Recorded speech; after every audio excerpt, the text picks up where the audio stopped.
Hadi, it seems like everywhere we turn this year, there is one more crazy or shocking or terrible or scary story.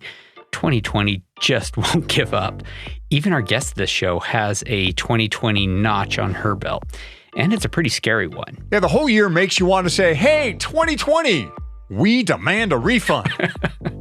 Oh, that'd be nice. Yeah. But in lieu of some sort of psychological reparations, I find that the best way to cut the stress and move forward is to make sure to rest and recover.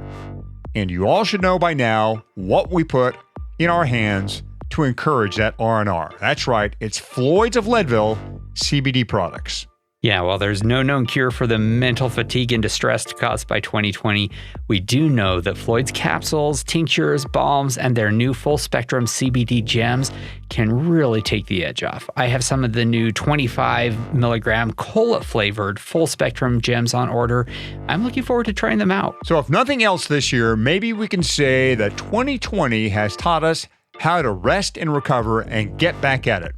We know our listeners have come to rely on the code FATTY for all their Floyd's of Leadville purchases. A 15% discount is no small thing. And right now, a little price break on a product that helps you relax and recover is a pretty nice thing to have.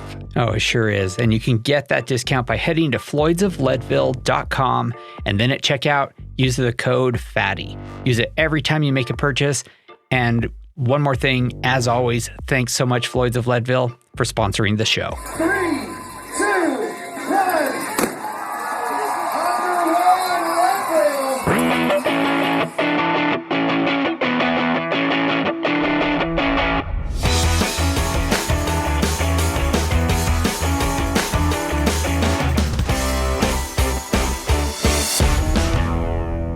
Leadville, the podcast for the 100-mile mountain bike race presented by Floyd's of Leadville.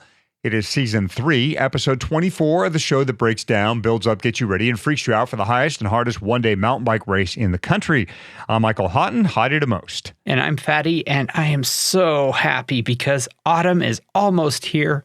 And here in northern Utah, it is the very best time to ride. Oh, you say autumn instead of fall. I like that. I'll use both. I can use both words. Well, if this season, whether it be autumn or fall, or season 3 is what we're really talking about, were to end with this show, it would make a lot of sense because our guest for this episode was also our guest for the first episode of this season, and that was back in winter 2020, and that is Michelle Duffy. Her official title is Associate Marketing Director at Lifetime, but we all know her as the person in charge of the message for the Leadville Race Series. If something is to be said about the Leadville Trail 100 or any of the races, chances are it has been checked off by Michelle. Yeah, and beyond that, she is involved in the planning and execution of the Leadville 100, as well as the entire race series. You got to wear more than one hat at Lifetime. And Michelle has, it could be said, a closet full of hats. She is our first point of contact whenever we have a question regarding the race. And we just, we reached out to her to have her update you on race changes and updates. And in just a few minutes, Michelle's going to tell us what they know and what they don't about the 2021 lottery and race.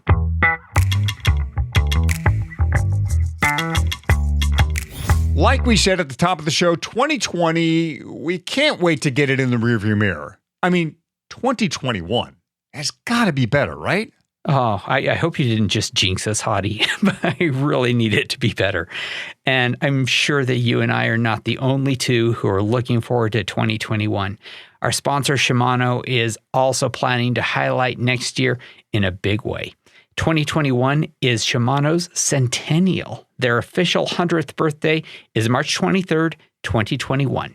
But Shimano has already started the celebration by posting videos highlighting the company's progress over those 100 years. The first video focused on the company's small but focused beginning. With high ideals and a passion for manufacturing, in 1921, Shozaburo founded Shimano Ironworks, together with Ichimatsu Koizumi, a former co-worker. Thus, the history of Shimano began with just 2 workers and a single rented lathe.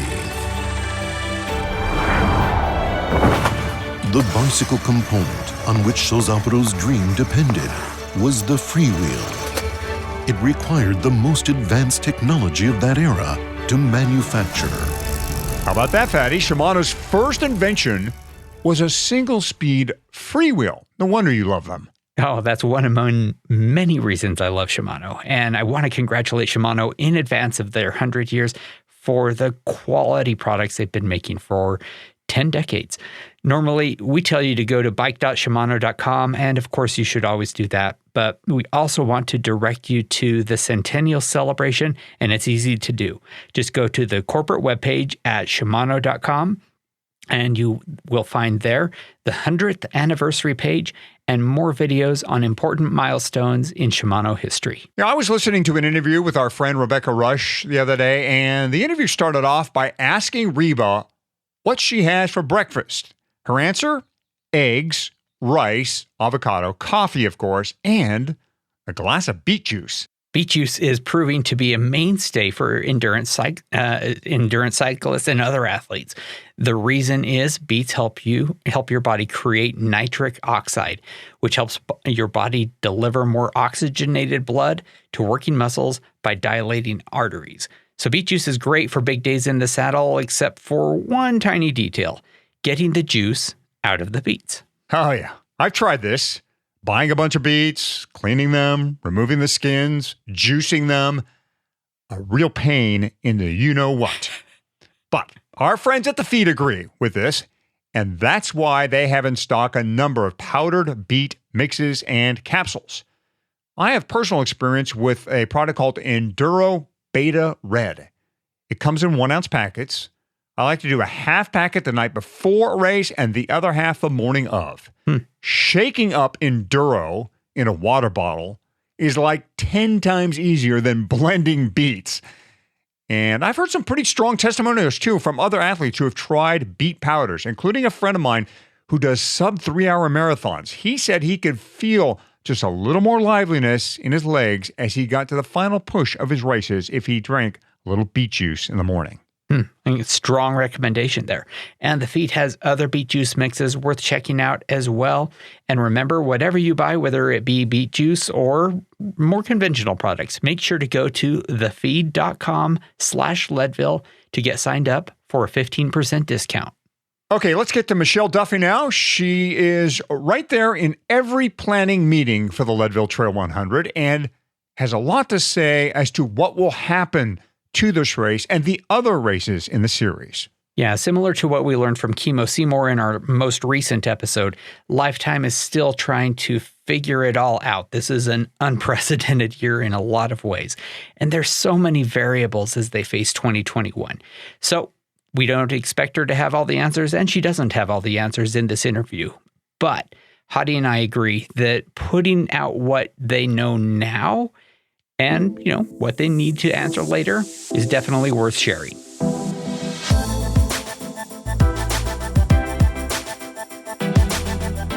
Michelle, welcome back to the show. It is awesome to have you here. Thanks, guys. Happy to be here. The first question I have for you is simply, how are you doing?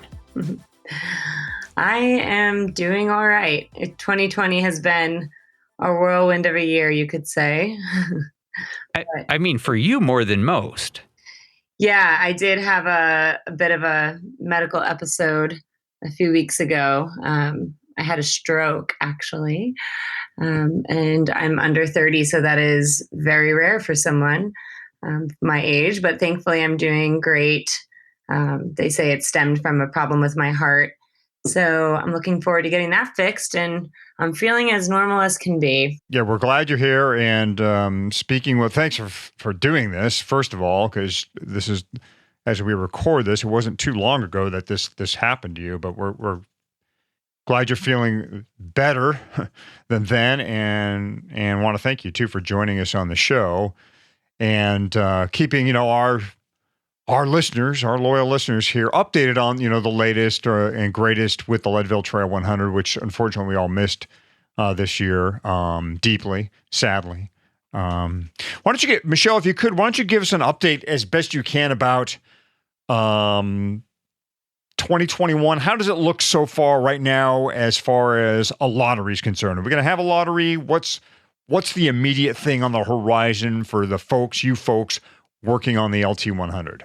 Yeah, so just last week, we welcomed back our team from furlough. We had to furlough most of the team, and I believe Kimo mentioned that a few weeks ago, and we're glad to have everyone back. And now we're just trying to dissect all of our different data points and look at how many people deferred versus refunded, and how many people took advantage of our lottery deferral options back in January and February. And then we had a second set of options in the spring. And then we canceled the event and had a third set of options. So we've been doing a lot of bobbing and weaving. And now we're just trying to dissect where we're at, and also try to understand what 2021 will look like. It feels like we just don't know what's around the corner here. So we had our first kickoff meeting last week just to talk about, next steps with the city and where COVID could potentially be in 2021, although it's really hard for us to know. And then once we get a good understanding there, it'll help steer what our start line will look like in 2021. There's lots of unknowns, and we're just trying to put together the pieces as best we can. Well, I really appreciate the transparency, honestly, that you are willing to say, right now we're just trying to figure out, what do we know, what don't we know, and what do we not even know that we don't know. One thing, and probably has a lot in that third category, is how do you picture 2021, the Leadville 100? Have you started to game out what it might look like, assuming that things go well? When we talked with Kimo, that was kind of one of the perspectives we took, that, assume that there is a working vaccine. Things are still not going to be quite the same. How do you imagine Leadville 100 playing out? Yeah, I think, Eldon, you made a great point. There's like what we know, what we don't know, and what we don't know that we don't know. And in our kickoff meeting last week, it was a lot of like, okay, what are the different scenarios we could run into?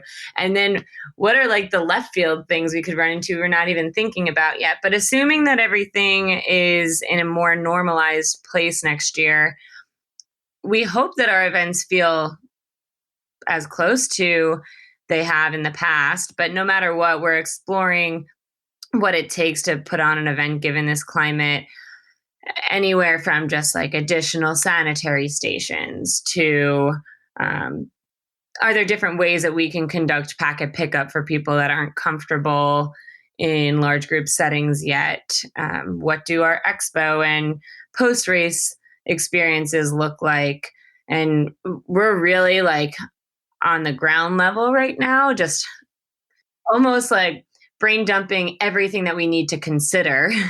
And then I think our next meeting is next week, where we're going to start to dive into like, okay, here are 3 different ways that we can think about how packet pickup can function, and 3 different ways that the start line might work, and worst case and best case scenario. But assuming that the event happens as planned with a start line of around 1,600 riders, as it has in the past, we hope that the changes are minimal, but also understand that events are going to look different no matter where we're at, for at least the short term.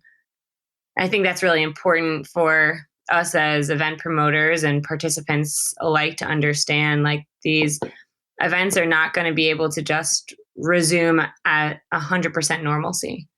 There's going to have to be some additional measures that we're taking in order to make the community feel comfortable with events coming to their towns, and to make participants that are more sensitive feel comfortable. Sponsors, a lot of sponsors have cut their travel budgets for 2021 just to help their projections for the year. So we're trying to understand if and how that would impact us. Still not sure yet, but it is a reality. Lots of activation budgets have been cut from big brands. So there's just so many pieces, and I know this sounds like a long-winded response of saying we're just not sure, but I guess that's kind of what I'm saying.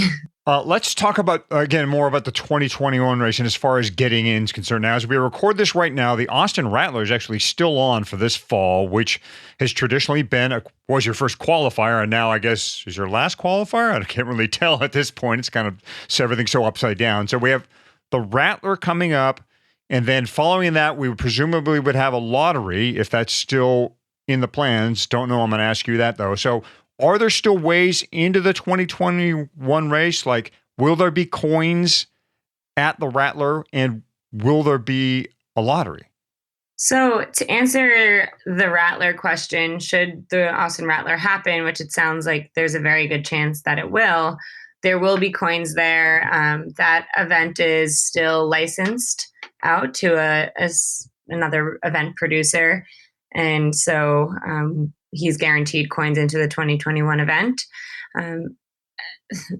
Right now, we really truly do think that there will be a lottery, albeit small, but still providing people with the option. But when it comes to coins and charity slots and coaching package slots and even the lottery, I can't give a firm answer there because another thing that comes into play, just in full transparency, is we've seen so many people take advantage of the deferral option into 2021, but they haven't necessarily re-registered for the event yet. So it won't be until all of our deferred riders make a decision on if they're going to register for 2021 or not, can we determine what the remainder of the year looks like from a slot perspective. It's kind of like a chicken and egg thing, but if we see 20% of our deferred riders not take action on re-registering for the event, that opens up more slots for us than, say, 95% of deferred riders taking action. And we always do see drop off, but we can't make final firm decisions on what the rest of the slots look like until we have an understanding of how many deferred riders are actually going to stay registered for the event. Yeah, the complexity of the registration challenge that you all have is frankly mind-boggling. The snafu that we talked about it when you were our first guest of the season, compounded with, of course, the COVID-19 deferral complexity. Plus, of course, just the general humanity, right? That there are some people who are, a little bit slow in replying. That's just so hard to figure out. All that said, at some point, of course, there has to be a registration list. I'm wondering if there are waypoints, signposts along the way, like when do you have to have a final registration list? And have you started working back to when that means you need to hear from people who are hoping to get in for 2021? Yeah, so typically in a normal year, we would launch deferral registration in November, meaning anyone that was registered for, say, the 2019 event that deferred their entry into 2020, they would have to register in the month of November ahead of the lottery so that we had an understanding of how many people took advantage of that. So when you defer for the race, it's not an auto deferral. You have to re-complete your registration. We are right now having conversations about if November and December is the right time for deferral registration or lottery, or if we should be pushing that into early 2021. And we haven't decided anything in either direction yet, but we are seeing other lottery race organizations like the BAA with the Boston Marathon, for example, has just pushed their lottery back to buy some time to understand what 2021 could potentially look like for the city of Boston. And by no means is this, we've not heard any direction here, but just an example of that is we could move forward with November deferral registration and December lottery. And then the state of Colorado or the city of Leadville could turn around and tell us that no matter what in 2021, there can't be group settings of larger than 1,000. This, again, is all hearsay, but it's just an example. So if we move forward with having registration happen in November and then register more than 1,000, well, then we're in a pickle again for 2021. So the complexities here are just insane between the lottery snafu and the race cancellation and the unknowns of 2021. It feels like we're still spinning in this proverbial box of unknowns. Well, we are. Yeah, it's exactly what's going on. And, it just makes it very difficult to do any type of long-term planning at this point. I mean, obviously we can pull off, and you guys successfully pulled off a climbing challenge for both the runners and the bike riders. By the way, congratulations on that. That went great. People are getting their T-shirts and their buckles now, and there's some sense of accomplishment there. But I think, like Chemo said, Fatty, to us, we all want to get back to start lines, and that's the goal here, and that's what Michelle and her team and the folks at Lifetime are working towards right now. And then you've got as well, Michelle, all the qualifiers too. And we mentioned Rattler, but I presume, would Rattler happen again in the spring if things go normal? Would Rattler happen again in April, or how does the qualifying series try to line itself back up if we get rolling again here in 2021? Yeah, weirdly, Austin would be the last event of 2020 and the first event of 2021. That event takes place in early April, typically. So the November date is a postponement. So the idea would be that we're going to be rolling back into events here starting in 2021. And not changing those dates. So Silver Rush would still maintain its weekend, Stage Race would maintain its weekend, and so on. Let's talk about corrals for a second. So I finished in, 840 something in 2019. Will my finish time from that year still work for 2021 if I get into 2021? Or suppose that I didn't get into 2021 for whatever deferral reason, would that apply for 2022? Yes. So we'll basically just erase 2020 from the timeline there. So if you had to defer into 2021 or 2022, and the last event that happened was in 2019, well, that would still impact your corral time. Yeah, this is what sporting bodies have done all over the planet, Fatty. Like, the UCI has said, well, if you've got the rainbow jersey, you can keep wearing the rainbow jersey, even if we can't hold a world championship to replace you. Gold medalists are still gold medalists. That's just kind of the way it is. And you just get rid of that year. It's almost like this year is, well, I guess that's a good way. We're going to erase this year one way or another, aren't we? And maybe that's one way to do it. Michelle, have you folks had any time to discuss, or is it on the plate to discuss? I mean, this was something we were going to try to do in 2020, I think, which was a wave starts. Is that going to become part of the discussion again? It's definitely part of the discussion. Again, we're early in the conversation, but something like wave starts also helps alleviate how many people are on the start line at one time. So it's in the conversation for sure. And as I stated back in probably, late January, early February of this year, as much as we may see the benefit, it also does impact the town and the traffic flow. So that will come back into the conversation as well, but it's not coming off of the table. Let's talk again in a couple months. We'll just stay in touch and keep all of our listeners, all of the racers who care so much about this race, apprised. Absolutely. And we truly do want to keep people as in the know as we can once we have answers. So I'm happy to hop back on in 4 to 6 weeks and update you all on any progress that we've made so far in trying to navigate all of this. And last thing, take a little bit of time and recover.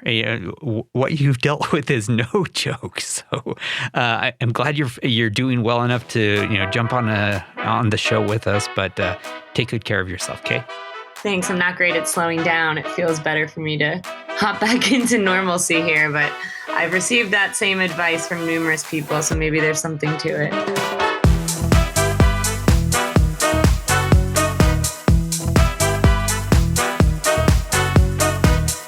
Hadi, Michelle was able to answer more than I thought she would. I mean, we know there are going to be coins at the Austin Rattler, which is great. And we know that whatever you did in 2019, as far as finish time, however you got into a corral, it's going to carry over into 2021. And we know that based on what Chemo and Michelle said, a smallish 2021 lottery is looking likely. Yeah, what we know, what we don't know, and what we don't know that we don't know. I love that quote from Michelle. It was perfectly put. It's quite a hand to be dealt, especially that last card. What we don't know, what we don't know. Ooh, that's a rough one. But as long as you keep telling people where you are and where you hope to be, these Leadvillers, hey, they'll roll with you. When Fatty and I talk about NV wheels on the show, it is primarily about the Mountain XC wheels, the 525s. Those are exactly what a Leadville racer should be on. Light and strong, perfect for Kevin, Sugarloaf, Powerline, Columbine. But Fatty, the other day I was browsing the NV site. I clicked on the wheel section, and I guess it just hit me for the first time. But man, NV has a lot of wheels. Have you ever counted all of their models? No, in general, I don't count items in a catalog, but I do know they have all the disciplines covered.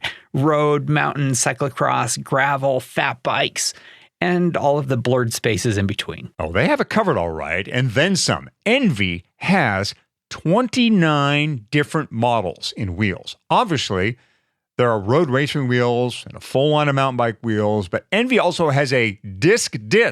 That is a disc wheel that works with disc brakes. They have the M735E, an E mountain bike wheel, and of course the G27, a gravel wheel for the 650B crowd. Do you think they have it covered? I think so. Yes, they have an amazing catalog. And that G27 is a strong wheel. I don't know if you've looked at the chart on what their strongest wheels are, Hadi, but the G27, it spikes pretty high. NV actually rates it as stronger than their M630 wheel, which means you can build up your gravel bike with that and have a machine you can take literally anywhere. Sure, there's no 20-inch NV wheel for kids' bikes. That would be pretty crazy. Or an aero carbon wheel for your folding bike. But it's good to know that for a majority of the bikes out there, NV has a wheel for it. Check out all of NV's extensive wheel lineup at Envy. That's ENVE.com. Okay, our new segment now, the cutting room floor, because I just couldn't come up with any other name. So cutting room floor, I guess it is. This is stuff that didn't make the original edit from this year's interviews. This time, Fatty, we flash back to our conversation with Sarah Sturm, a.k.a. Sturmy. She was a kick. Yeah. Fatty, I think we laughed through most of this interview. But Sarah can go serious, and she did when we asked her about what is going right and what is going wrong for women in cycling. There's a lot going right. I'll start with, I guess, the positive, because a lot of things are a little bit on the negative side these days. But I do believe, and this is from personal experience, I think there's been a bit of a step up for support for women, specifically in sport. I can only speak to my experience with that and my kind of network, but I feel like women are getting the support and recognition that they deserve. And you see a lot more role models, and it's kind of that, if you see it, you can be it kind of thing. And now obviously we need to make some more moves with diversity in sport. That is a big hurdle that our sport is kind of facing. And I truly believe that the women are going to be the leaders in that. I've seen a lot of really, really awesome stuff coming from the media, just supporting women who have a voice within all of that. And I have to applaud the companies that have kind of taken more of a step, and companies that is extended to race promoters who have fought for equal payout. And if you look at I think it's the Epic Ride series too, they've done a great job. And there's a big women's field. Leadville, there's a lot of women that were really fast and competitive. And that's, I think that is, I hope that is going to continue to grow, because it's kind of a positive and a negative, because I also kind of think that there's a lot of room there. Like I'd love to see Leadville 50-50, half women, half men. And a lot of that is starting at a smaller grassroots level of for example, like some local races here in Durango, we just now got equal payout for some of these races, which is women do the same ride. We train just as much.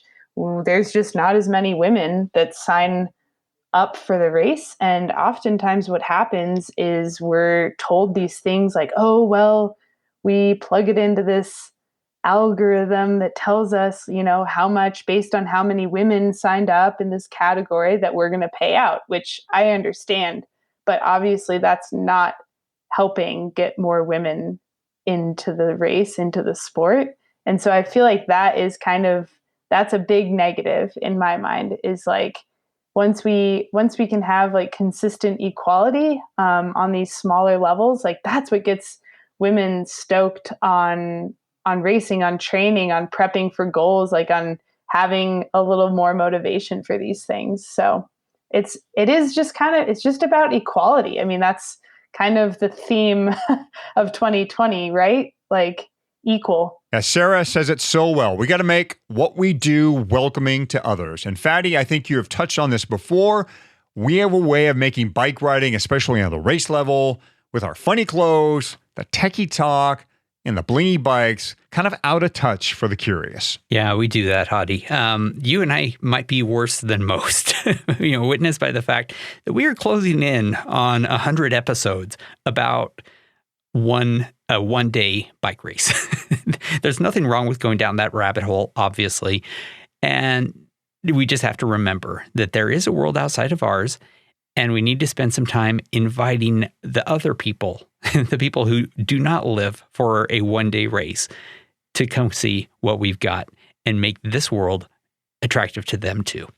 Of course, from an appropriate distance.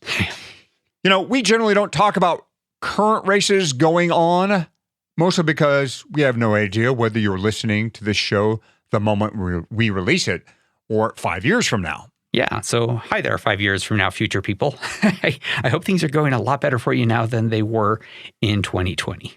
And for the listening right now crowd, there is a little race going on you may have heard of. They call it the Tour de France. Yeah, it has been fun to catch up on some racing. And if you'd like to show off that you're deep into the tour, or just want a fun or interesting or edgy bike-themed t-shirt of any kind, head over to threadandspoke.com.